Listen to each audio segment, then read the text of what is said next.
अस्सलाम वालेकुम my YouTube family. उम्मीद रखती हूँ आप सब खैरियत से होंगे। अल्हम्दुलिल्लाह मैं भी बिल्कुल ठीक हूँ। आज एक बहुत ही ज़बरदस्त और बकरी स्पेशल सीख कबाब की रेसिपी लेके आई हूँ। जी हाँ, बिल्कुल बल्कि फ़्रोज़न सीख कबाब। जी हाँ, हम इसको फ्रीज़ कैसे कर सकते हैं, इसको किस तरह फ्रीज़ करना है, आज इस वीडियो में मैं आपको स्टेप बाय स्टेप गाइड करने वाली हूँ कि बहुत ही मज़ेदार जूसी सॉफ्ट हम सीख कबाब घर पे कैसे बना सकते हैं।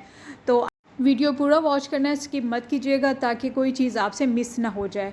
तो चलते हैं अपनी इस मज़ेदार सी रेसिपी की तरफ कि मैंने इसको कैसे बनाया और हमें किन चीज़ों की ज़रूरत है। तो मेरी गुजारिश है उससे पहले प्लीज़ मेरा चैनल ज़रूर सब्सक्राइब करें और साथ ही बेल आइकन के बटन को प्रेस करें ताकि मेरी ऑल नोटिफिकेशन आपको बर वक्त मिले। वीडियो पसंद है लाइक ज़रूर करें, शेयर करें फैमिली एंड फ्रेंड्स में और प्लीज़ कमेंट्स भी ज़रूर करें। तो बिस्मिल्लाहिर्रहमानिर्रहीम, यहाँ पे मैंने ले लिया है बीफ कीमा आधा किलो के जितना है ये कीमा, और इसको घर में मैंने दोबारा भी चॉपर से निकाल लिया था, बिल्कुल बारीक कर लिया है। और ये 20 ग्राम के जितना फ़ैट होगा, तो अप्रॉक्सीमेटली 20 ग्राम ये बकरे का फ़ैट है, तो ये डालना ज़रूरी है। तो अब आते हैं सीख कबाब मसाला की तरफ। इसको मैंने ड्राई रोस्ट कर लिया था। 1.5 टेबल स्पून के जितना है सूखा धनिया, 1 टीस्पून सफ़ेद ज़ीरा, 8 से 10 गोल मिर्चें और 3 अदद छोटी छोटी दालचीनी के टुकड़े और हाफ़ टी स्पून लौंग, टी स्पून अजवैन।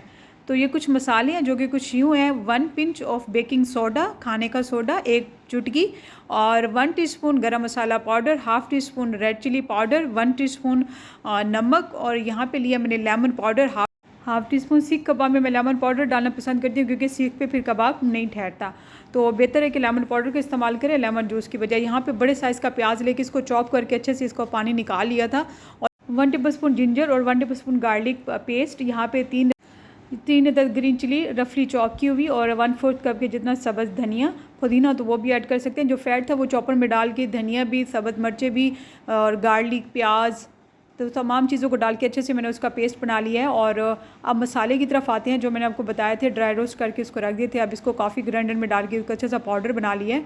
तो तमाम चीज़ें अब एक बाउल में डाल के, कीमा भी और वो सारी चीज़ें फ़ैट के साथ जो मिक्स की थी, मसाले सब तमाम चीज़ें डाल के अब इसको अच्छे से हम मिक्स कर लेते हैं। और इसको मिक्स हमने 4-5 मिनट तक मुसलसल इसको मिक्स करते रहना है जब तक कि तमाम चीज़ें एक साथ यकजान ना हो जाएं, अच्छे से मिक्स ना हो जाएं, तो ताकि सीख कबाब भी अच्छे से बन जाए। तो यहाँ पे अच्छी से मिक्स कर लिया मैंने इसको 4-5 मिनट मुसलसल मिक्स करने के बाद अब इसको स्मोक दे देते हैं। कोयले को मैंने पहले से फ्लेम पे रख दिया था। अब उसके अंदर हाफ़ टी स्पून ऐड कर देते हैं ऑयल। अब इसको ढाँप के रख देते हैं ताकि अच्छे से मिक्स हो जाए कीमे में खुशबू कोयले की। 2 से 3 मिनट तक इसको स्मोक के लिए रख देते हैं, और 2-3 मिनट बाद फिर इसकी लीड उतार देते हैं, और बहुत ज़बरदस्त खुशबू आना शुरू होगी है माशाल्लाह से। और कोयले को रिमूव कर देते हैं हम, और उसके बाद फिर हम अच्छे से कोफ्ते से थोड़ा सा बड़ा साइज़ लेके पहले हाथों को ऑयल लगा लेना है, फिर उसके बाद कोफ्ते से थोड़ा सा बड़ा साइज़ लेके कीमे का, और सीख पे उसको अच्छे से शेप की शक्ल में बना लेते हैं, और हथेली के साथ पहले उसको अच्छे से शेप दे देते हैं। फिर उसको सीख कबाब की जो मेन शेप देनी है, फिर एक अंगूठे और एक उंगली की मदद से उसको अच्छे से शेप दे देते हैं। और दूसरी साइड पे फ्लेम भी ऑन है। माशाल्लाह हमारा सीख कबाब बन चुका हुआ है, और अब इसको हम ग्रिल कर लेते हैं। यहाँ पे मैंने फ्लेम ऑन कर लिया हुआ है। इसके ऊपर थोड़ा सा हम कलर आने देंगे ब्लैक ब्लैक, चारों तरफ इसको रोटेट करते रहना है, और इसका जब से लाइट से कलर आना शुरू हो जाएगा तब तक हम इसको ऐसे ही फ्लेम के ऊपर कुक करना है।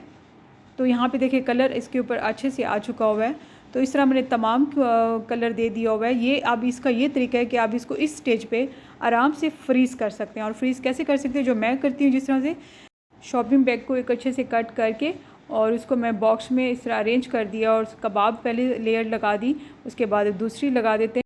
इस तरह सारे कबाब इसमें अरेंज करके और इसको हम ओवरनाइट के लिए फ्रीज़र में रख देते हैं अच्छे से फ्रीज़ होने के लिए। तो यहाँ पे माशाल्लाह फ्रीज़र में मैंने रख दिए थे रात को, और अब अगले दिन मैंने इसे निकाल ली है। तो आप चाहें तो इसको 3 से 4 मिनट आराम से फ्रीज़ कर सकते हैं। जब घर में गेस्ट हैं तो फटाफट इसको फ्राई पैन में डाला, फ्राई किया, और टी टाइम के साथ गेस्ट को सर्व करें, खुद खाएं और खूब मज़े करें। तो यहाँ पे मैंने फ्राई पैन रख दिया चूल्हे पे, और हल्का सा तकरीबन 3-4 टेबल स्पून के जितना ऑयल डाल के इसको हल्का गर्म होने देते हैं। फिर इसको हम फ्रोज़न सीख कबाब को फ्राई कर लेते हैं। तो यहाँ पे देखें इसको तकरीबन 4 से 5 मिनट में ये फ्राई हो जाते हैं आराम से, और इसको 3-4 महीने आप बिल्कुल आराम से फ्रीज़ कर सकते हैं, और इसके ख़राब भी नहीं होते ये। तो माशाल्लाह से इन पे अच्छा सा कलर आ चुका है जो हमें चाहिए था, और सारे वो निकाल के मैंने इसको अरेंज कर दिया प्लेटर में, सर्विंग प्लेट में। तो यहाँ पे देखिए कितनी प्यारी मेरे रब तआला की नेमतें हैं, कितना खूबसूरत ये प्लेटर माशाल्लाह हमारा बन के तैयार हो चुका हुआ है। मेरी दुआ अल्लाह पाक आप सबको अपनी लाजवाब नेमतों के साए तले रखे, और बहुत ही ज़बरदस्त जूसी हमारे ये सीख कबाब बन के तैयार हो चुके हुए हैं। इस तरह बना के बकरा ईद पे आराम से फ्रीज़ कर सकते हैं। तो अब मैं आपको ट्राई करके बताती हूँ कि माशाल्लाह लग कैसे रहा है। इतना ज़बरदस्त जूसी और खुशबूदार, पूरे घर में खुशबू आ रही है माशाल्लाह बारबेक्यू की। ज़बरदस्त, बहुत मज़ा आ गया माशाल्लाह। परफेक्ट रेशो, सब मसाले सब कुछ ठीक है, जूसी सॉफ्ट मज़ेदार माशाल्लाह हमारा कबाब, बड़ा खुशबूदार जायकेदार। और इसको आप मिंट सॉस के साथ खाएँ, ज़ीरा सॉस के साथ खाएँ, अपनी मर्ज़ी मनपसंद सॉस के साथ खाएँ। तो इसके साथ ही मैं इजाज़त चाहती हूँ। अपना बहुत सारा ख्याल रखिएगा, मुझे अपनी दुआओं में याद रखिएगा। फिर लौट के आऊँगी एक ज़बरदस्त ख़तरनाक रेसिपी के साथ। तब तक अल्लाह हाफ़िज़।